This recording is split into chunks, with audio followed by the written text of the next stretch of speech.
Alright, hello sa mga kamanipela. So ngayon, susubukan natin patakbuhin ang isang automatic na sasakyan. Okay? So yung automatic, make sure na nasa parking position yung ating shift lever. At the same time, yung handbrake ay naka-engage or nakataas. Okay?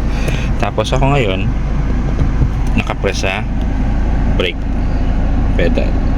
Okay? So ang automatic ay may dalawang pedal lamang, brake at accelerator.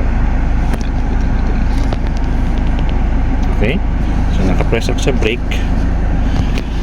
Bago tayo magpatakbo, make sure na yung accessories natin ay yung accessories gaya ng ating mga side mirrors ay nasa tamang posisyon. So ako ngayon, pag nakatingin ako dito sa left, nakikita ko yung dalawang handle dito. Okay, so may 10% yung part ng sasakyan ko na nakikita sa side mirrors. Ayan. At the rest is yung view. Okay, and then ganun din dito. So pag tumingin ako dito, kikita ko yung dalawang handle ng sasakyan, ng aking sasakyan, at saka yung part ng mas marami yung part ng view, na nasa right side.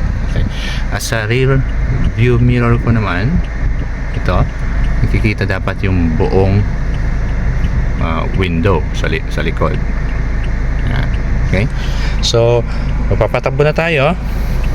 Okay, gagawin natin, ilalagay muna natin ito sa neutral position.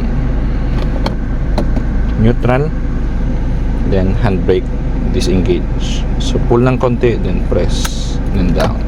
Pag i-akyat natin yan, hindi natin kailangan i-press yung mismong button. So kung i-akyat ko, ganyan, ano? So pag i-down lang, nagpe-press tayo ng button. Okay? So naka-neutral na, i-drive ko na siya, at pwede na tayong magsimula mag-drive. Okay?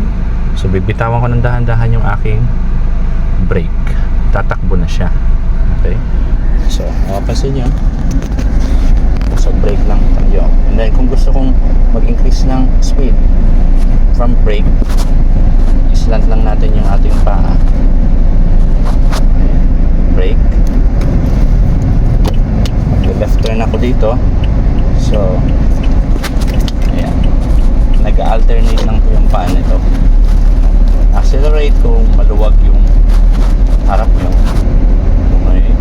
Tapos kung kailangan nyo reduce ng speed, dahan-dahan lang mag-press ng brake. Okay. And then kung gusto kong mag-right, stop muna ako, tingin ako sa kalsada, kung clear, left and right, then saka ako dahan-dahan lipat naman sa acceleration pedal.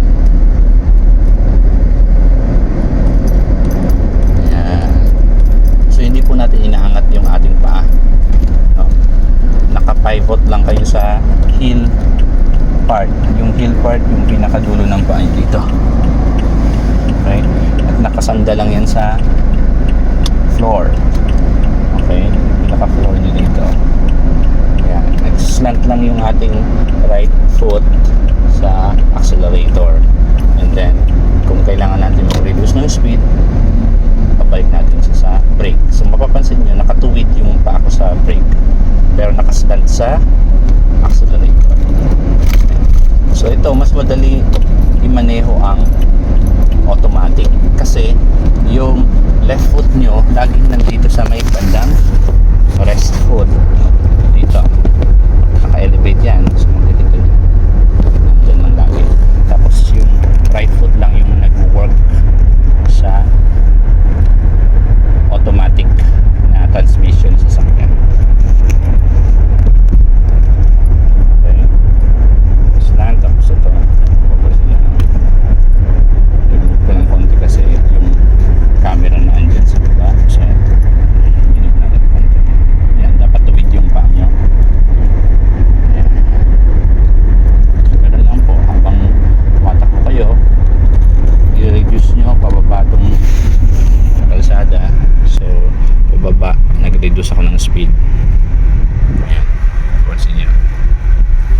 dito pantay na ulit, pero kailangan nagka-curve ka, kailangan lagi nag-reduce tayo ng speed.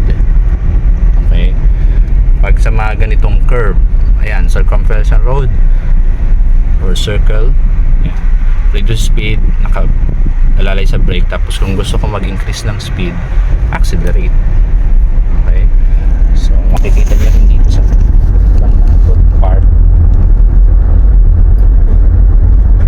nakasandal yung aking left foot sa rest foot area. Okay, tapos yung right foot lang yung naka-press sa accelerate. So may konting curve, break ako ng konti, reduce konti, then balik uli sa accelerate kapag nasa straight road na ulit kayo. So madali lang po matutunan ang automatic kasi dalawang pedal lang yung kailangan mong atakan. At the same time, yung shift lever nyo is laging nasa drive lang naman, so nag-automatic na rin siyang mag-change ng speed. Okay, dahil automatic na, automatic change ng speed yung gear nyo. Okay. So naka slow moving vehicle tayo dito sa right side kasi traffic. Ayan, nakikita naman natin traffic. So naka-brake lang ako. At yung ating shift lever ay laging nasa D or drive. So hindi na natin yan pinapalitan. Okay. Unless kung gusto nyong umakyat, for example sa Matarek, kailangan mo nang ilipat yun sa lower gear. Yung lower gear niya, nakita niyo doon, may S for speed, may plus, S plus, S minus. So yang yung part na kung gusto mo mag lower gear, gamit kayo ng yung S na yun, yung sports gear kung tawagin, yung semi-manual, okay, yung S. Okay, so ayan, diretso na uli siya. So since diretso na uli siya, makapansin natin, ayan. So ang hapak lang pag diretso yung kalsada ay accelerate, or kung kailangan mag-reduce sa speed, kailangan nyo mag-press ng brake. Ayan, brake, dahan-dahan kasi may lubak, especially kung may mga path holes sa kalsada, mag-reduce kayo ng speed. Then pag straight na uli, accelerate, shift accelerate, pero dahan-dahan lang uli ang apak. Laging gradual lang yung apak ng accelerator pedal nyo. Huwag nyong ipipress ng bigla kasi haharurot siya at baka mabangga kayo. So for safe driving, ito defensive driving, kailangan dahan-dahan lang lahat ng pedal, no? Inaapakan nyo, laging dahan-dahan lang. Okay, kung halimbawa may mga accident sa gitna, biglang may tao or bata na tumakbo, yun yung kailangan nyo i-todo press yung brake nyo, no? So iwasan mo makabangga ng tao. Okay, ayan. So accelerate lang ako, and then kung kailangan ko mag-reduce, dahan-dahan lang sa brake, and then accelerate dahan-dahan din para tumakbo ulit ng dahan-dahan. Ito na yung aking view. Alright. Okay. So kailangan ko mag U-turn dito. So meron itong part na U-turn. So magla-left turn na ako 30 meters away. Itong part na to, may U-turn to. U-turns na.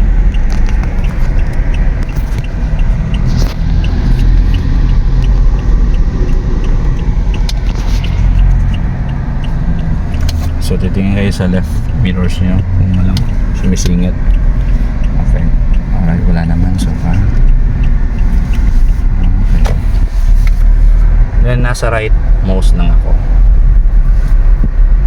Yeah, Okay, so yun po. Sana marami tayong matutunan at more practice. Thank you.